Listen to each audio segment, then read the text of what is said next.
5:30. Call this council meeting to order, everyone. We'll have the clerk call roll, please. Jerry Motter. Here. Dan Schomer. Here. Doug Humphrey. Dan Verbeck. Here. Jody Lee. Present. Karen Wilson. Okay, do pledge. I pledge allegiance to the flag of the United States of America and to the republic for which it stands, one nation, under God, indivisible, with liberty and justice for all.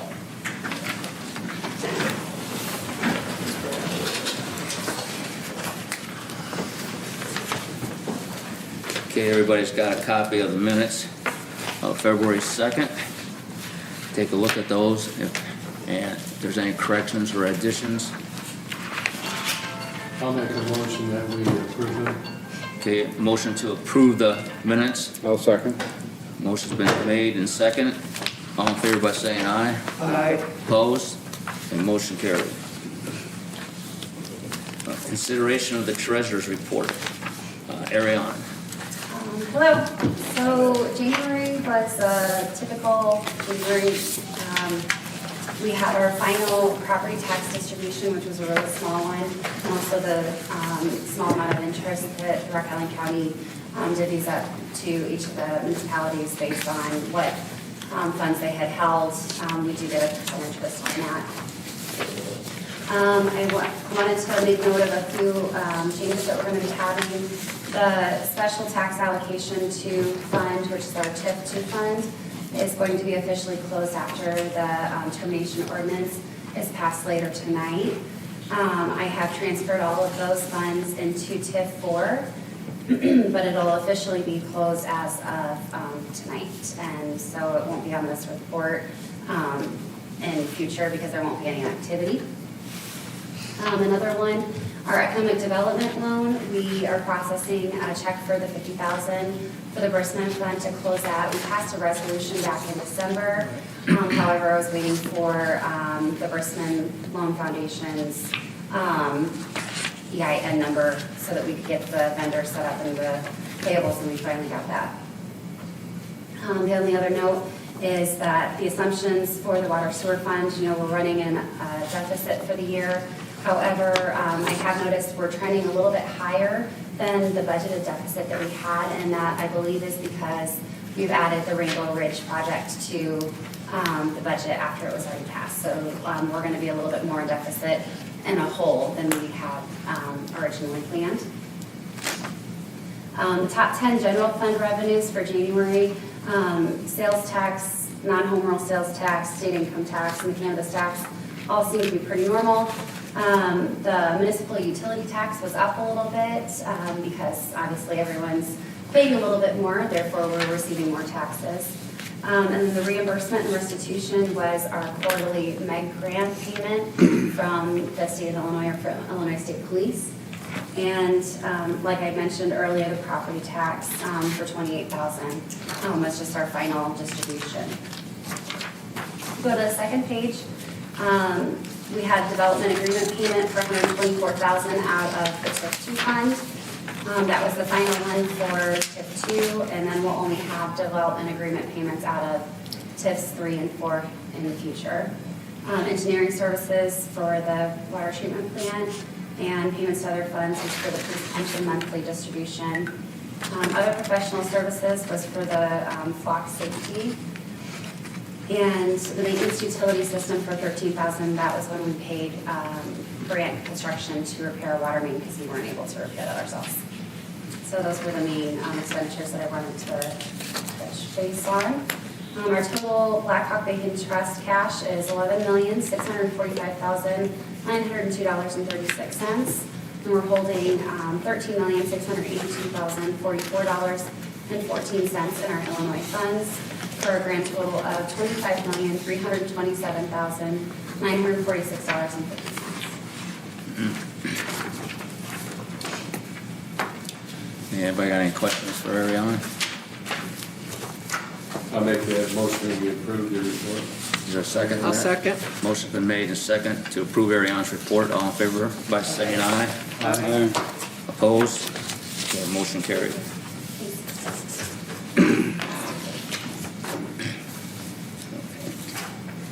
Okay, number 5, consideration of semi-monthly and miscellaneous bills. Turn that over to Dan Burbeck, since he's on the finance committee. Regular payables is $248,618.90. That includes a $730.48 in credit memos. Total miscellaneous were $11,100. Total for approval was $259,718.90. The top 5 bills for the month were Illinois Quad Cities Communication Center participating annuity contributions was $84,713. Grant W. F. Brisman and Virginia M. Brisman Foundation NFP Seabolt loan fund closure was $50,000, which was sent back. Mid-America Energy Company, Gas and Electric was $25,052.79. Erickson Chevrolet Incorporated for an engine replacement was $16,296.39. Willett Hoffman Associates Incorporated Rainbow Ridge Improvements was $15,318.50. That should be a total of that. Anybody have any questions about that? Any questions on the What was bills? the Erickson's replacing the engine on? Tahoe. Tahoe. 16 grand? Don't buy a Is that for- Tahoe. Oh, Was that for a squad, refurbished. was that for a squad car? Refurbished? That was a refurbished engine, That was for a squad car? yeah. Was it? Yeah, that was a radiator and a CP valve, whatever that is, and I think the labor on that was $1,600 some dollars, and then it had another. Well, that was that was also a new radiator. That was $300. So the labor, that labor is $1,400 or $1,600, something like that on 14. That's 90% of it all from what you get down the rest of it. And that was a 23? I'm not sure. pretty No, sure. the engine was in a 2020 Tahoe. 2020 Tahoe? Yeah, and they had another one go out You too. retired that one, aren't we? They had another engine go out and it was under warranty luckily, so. Mm-hmm. We probably should have just looked at replacing that Tahoe. Probably would have been cheaper in the long run since it's 2020. Yeah, well, we normally roll them down to inspections, so we save money that way. And pickup went there just recently, yeah. Wow, okay. When you figure what a new one costs versus 19,000, we Yeah. can do this, keep this going for another That's year or only two. 6 years old, or almost 7. Yeah, and Yeah. then we roll them to inspections and they keep them for Yeah. quite a few years, so. Okay. Well, I'll make a motion that we approve the report on the payables. I'll second. Okay, you got a dollar amount in there, 200, is that the right? 259? 259, 690.05. Okay. No, I think Is that right? there's, Down at the bottom? I think the 730 is included in that, right? his number's a little different. Yeah, mine's a little different than what, he kept ending it with 90, and I ended mine with 05. Did I print I that? just thought he was reading it. Yeah, there's two backwards. different ones. I don't know which ones. I am so sorry, I must have printed the wrong one, Doug caught an issue. Doug's got the right one? Which one's lower? I got 259,690. And then, what was the other one? Mine's 259,718. What was yours? 259,718. Yours is the correct one, the That's lower one correct. is the correct one. Lower one's the correct one? Correct Okay. one would be 259,690.05. Yes. Okay, we'll put that in your motion. Yes. And- There was like $100 discount Right. for our pest control that Mhm. was common, so. Okay. And Jerry seconded it, so we'll have a roll call on that, please. Dan Schomer, Yes. Dan Burbeck, Did you Yes. grab that? for Jody me? Lee. Yes. Jerry Mutter. This is just sitting on the. Okay, we can pay the bills, thank you. Okay. Number 6, is consideration approval of the AFSP Out of Darkness Walk October 11th, 2026 from 1 to 3 at Cannon Park back pavilion over by the lodge. Val Rumler's here. She is the chair for that, and she would like to come up and explain what this is to everybody. Bruce, do you want to release finance or the department heads if they want? I'm gonna go when you go to bed. She don't, yeah. You've been here all day. You're welcome to go. Thank you. And she knows you don't even have to ask. You can take right off. Anybody else want to go?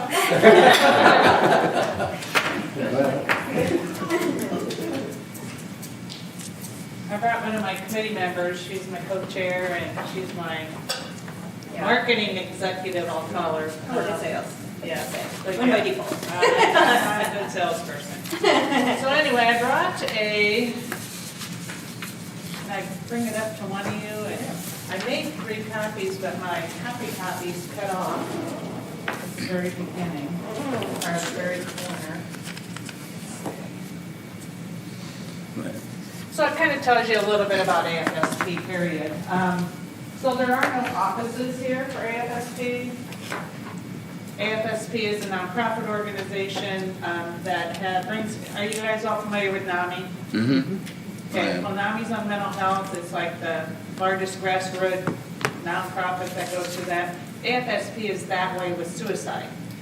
So they do a lot of investigating on suicide. They talk about mental health as well. So I belong to both of them, and I'm presenter for both of them, for AFSP. Those give you some of the different presentations that they can offer to the community to keep it open. But since they don't have an office here, nobody knows about us. Our Out of Darkness Walk is our major fundraising event throughout the United States. Every state in the United States, plus they have probably a few. Puerto Rico and a couple of other, I think, yeah. That actually have a facility that they support. Ours is up in Chicago, so I work with the people in Chicago, and they help support me and anything that I need to pay out to do. And then all the money that is raised for this walk goes into the Chicago area and then gets revamped and does some of these presentations for us, because all the presentations are free to the community, anybody that would want to learn about suicide. So my biggest thing is I belong to this walk since 2016. I lost a grandson to suicide. He was 17 years old, and I just kind of fell into the committee and walking and doing that because I felt there was a need and people were leaving, and I figured I don't want this walk to disappear, so I kept continuing it. So we've come a long way in reaching out to the community, but I like to reach out to the community for anybody that may not have suicide in their life, that needs to be educated on what to do and how to talk to people that have lost people to suicide. Because a lot of people are scared to talk to them and stuff like that. So we have a presenter that comes up from Chicago that does a little speech. It's a real quick and simple, and the people can walk however far they want. And I went up there and decided that I would do that shortcut I didn't realize existed, where it just walks off to the north? No, south. Where it goes off and like where the Frisbee golf thing is. Yes, right, yeah. There's another little shelter back there Yeah, for south the end people of the to park. just walk back, because I realized that hill was pretty steep. Yeah. It's been a while since I've been up there, so I just decided, we'll give the opportune people, if they want to do the walk going down that way, and then do the other one. So we bring in people that, sponsors that, I want to say sponsors, therapists. We bring vendors in that want to come and sit and talk about their nonprofit organization, whether it be a counselor group that wants to come and talk. So we have them so people can talk with them. We have a young man that does my music for me. He plays the guitar and sings a little bit, and everything gets off and people walk and we're done. It's pretty simple. It's not very big, anywhere from 200 to maybe 250. Hoping to try to get that bigger, but She does all my advertising. So let's talk a little bit more about impact. The AFSP, so this information all came from the AFSP. This is part of what they do with their funds, is the education, prevention, and stuff like that. So one suicide affects on average 135 people. My experience is we lost my uncle when I was less than a year old. When I was 15, we lost a popular classmate. When I was in my 20s, we lost a coworker. And then in 2018, we lost my brother-in-law and a nephew-in-law, and a few years later, another nephew-in-law. So my impact is 7 people times 135. That's a huge number of people that are affected. And when the 2 suicides happened in 2018, my in-laws are a huge family, and we were trying to find some way to cope and something to come together. We needed some kind of community. And we found this walk, and probably 90% of the family showed up on that day. And that was kind of a therapeutic healing for us, and we found resources, and we didn't realize all this stuff existed. And in fact, 94% of US adults think that suicide can be prevented. So events like this, getting the information out, that's a really big way. Because each one of us is a suicide prevention tool. If we know how to have the conversations, which they suck, but they have to be had. If we have the research, the tools, just the things at hand to help us out, that's where events like this come in. So the AFSP gives us a ton of materials, and anybody who wants these suicide prevention materials can ask them, and they'll send them for free. They do something called the honor beads. So it's, 10 colors now? There's a lot of them. I think it's like 10, and it's those Mardi Gras beads. You see them get the bars and stuff like that. Well, each one of these colors signifies somebody's tied to either mental health or suicide prevention or suicide loss. People love it, and it is just like so comforting to see all these people walking around with all these different colors and realize you're not alone, you're not the only one affected, other people are out there, and as a group we can heal, we can send hope, we can be community, and hopefully get that suicide number way down. Yeah, this is on October 11th, and they've already had it cleared with Jeannie. She has it in the books for them to be there on October 11th. So I wanted her to come and explain everything to the board, and Dan thought that was okay not to have a committee meeting and just explain to everybody. So if anybody have any questions to ask Val or anything on that? What's it cost to get a walk? The walk is free. Yep, so anybody who wants to register, they can fundraise. We do sell some stuff that has AFSP donations tied into it, and that'll go back to the AFSP. But it is free to walk. Is there any food or beverages? Last year we had the Moline Boosters concessions open, so people could buy stuff there, and we had, who was that, Sonny's Coffee come in, selling coffee. Obviously we don't have concession stands, so we might do something like hot dogs, or we've done walking dogs before. Simple. Stuff that we do within our committee. Yeah. Although if you know vendors who'd like to be interested. Well, Bruce was talking about an organization that manages food trucks and all the things that they bring in. Oh, yeah, I don't know. They have, food trucks have an organization. I No, it remember. was like the softball, some organization where somebody was kind of in charge of, maybe I misunderstood, yeah. When you were talking about somebody that kind of controlled who came in and how they organized them to get in, and then all the profits and that went to them. Oh, that's when we had our Milan Festival. Oh, okay. When you're asking Okay. about food trucks. But like I told her, food trucks up there, sometimes you had 100 people show up. So you need the parking, so the parking would be limited if you had food trucks. So Yeah. I think your route of going like you did before, bringing in your own food and that would work out even better. And if there is enough parking up top, they could park probably down in the bowl there at the bottom too. And that, so there would be enough parking down in that area. So unless anybody else have any questions, I just want to, look for a motion to approve them to have their walk on October 11th. I'll make that motion. I'll second. Okay, motion been made in second. All in favor by saying aye. Aye. Opposed? Okay, great. Well, you're all ready to go October 11th? and Thank you, guys. Good luck with your Thank you. walk. I think, I don't know if you guys know Betty Wolf, but she used to organize a lot of that stuff over at MIT, the food stands and all that. You might want to reach out to Betty. Okay. Let's get her card. Thank you. thank you, Val. Okay, number 7, consideration and approval of ordinance 1814, allowing the village to borrow funds from the Public Water Supply and Loan Program. Now, this is a Illinois EPA loan program for the replacement of the lead service lines in Milan, in which we would get 100% reimbursement back from the Public Water Supply Loan Program. So once we do, when I talked to Steve this morning, once we would do like a month of those lines, and you don't get money back each one, so you get a conglomeration of a month's worth, you send that in, and then Illinois EPA loan program will fund that back to us. So it's at no cost to us. We just have to pay up front, and then Steve signs the paperwork, which is the next one, and then we get the money back, is what this is. We have like 61 people already signed up to get theirs replaced, and we got like he thinks about 200 more that we have to get hold of, call these people, get an appointment to come in and see them. So about that many to go. And he said it'll take probably from, 1 to 3 years, maybe to get all that done, depending on how fast we get that done.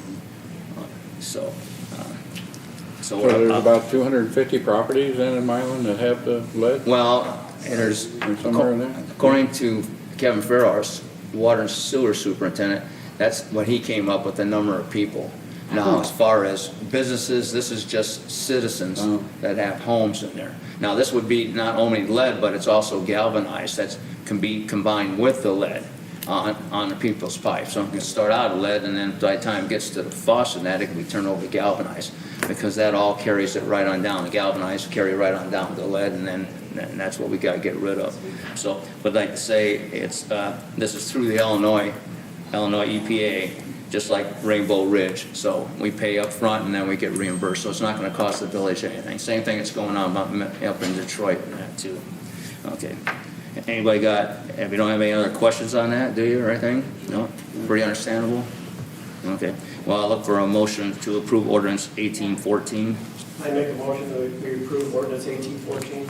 A second? Second. Okay, motion been made, a second to approve ordinance 1814. I'll have a roll call on that, please. Michelle? Dan Burbeck. Yeah. Jody Lee. Yes. Jerry Motter. Yes. Dan Schomer. Yes. Okay, motion carried. Number 8 is consideration of Resolution 26-3, authorizing Steve Cyber as a signatory for the PWSLP loan application documents. This is what we just said in number 7. When this comes in, Steve signs this to get our reimbursement back, since he's there during the day to sign those. So this is just giving him authorization to sign these papers for the Illinois EPA loan program. So I'll look for a motion to approve Resolution 26-3. I'll make that motion that we approve resolution 26-3. Second? Second. Okay, motion been made and seconded to approve Resolution 26-3.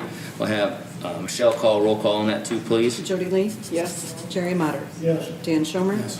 Dan Burbeck. Yeah. Okay, motion carried. Okay. Item number 9, consideration and approval of ordinance 1815, approving the termination of Milan TIF Increment Finance District 2 redevelopment project area plan and project. Now what this is, we're closing out TIF 2 as Ariane explained earlier, and we just need a motion to put this in the minutes to show that we've closed out TIF 2. And TIF 2 is Stearns Beverage area, is that correct? Yeah, it's down in Yeah, what's John- part of yeah. John Deere and that. Gender part Stearns. Okay, Yep. I'll make that motion that we approve the ordinance 1850 of closing out or terminating of the District TIF 2. Okay, is there a second? Second. Okay, the motion been made, second. We'll have a roll call on that, Jerry please. Motter. Yes. Dan Schomer. Yes. Dan Burbeck. Yeah. Jody Lee. Yes. Okay. Motion carried. Okay, committee reports. Let's go to those. Dan Burbeck. I have nothing. Okay. Jody? Nothing. Jerry? Nothing. I have nothing. Nothing you? Sean, you got anything you want to bring up? We're good? Okay. Okay.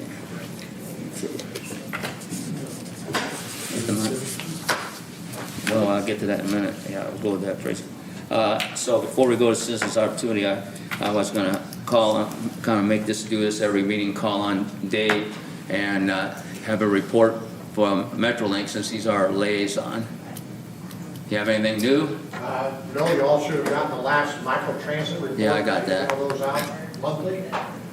Any questions? That still is serving the community very well. It's not dropping, it's not improving a lot, but it's holding steady, and we're providing very good service to it. I got a question about the transit. Is the transit, they have a set route, correct, that they're supposed to follow? Or can they go anywhere? Microtransit will go where you call. They'll come to your house and pick you up. Are those the smaller? Those are the They'll smaller take you buses. Yeah, anywhere within the village or to a bus stop so you can catch a bus. Okay, what about the bigger buses? What about them? Yeah, They're on they're on a specific route? yes. Because I noticed that they've been running Bruce Avenue, and I haven't seen that in the past. Why would they be running on Bruce Avenue when? I don't know. Is it? Normally they come up West Fourth, They go all the way down. right, and they go up and then come around and come down the service road and whatever, but I see them running on Bruce Avenue. Huh? It is a Metrolink bus. Yeah, And it is a full-size bus. It's yeah, not a micro no, transit. it's a full-size bus. I'll find out. I'm not aware of any route changes, but I'm not involved Yeah. in that particularly. But I'll find out. They go into Southwest or they go into like the frontage road? They're headed towards the frontage road when I see them. There They come from the was a water west. main break down where they're on Fourth that Yeah. had them detoured. Right. hard to say. I'd have to ask I know there's Beryl. been a couple of water main breaks on Fourth, Yeah, and if they can't get a bus through, they obviously would have to. that could be, yeah. Right, yeah.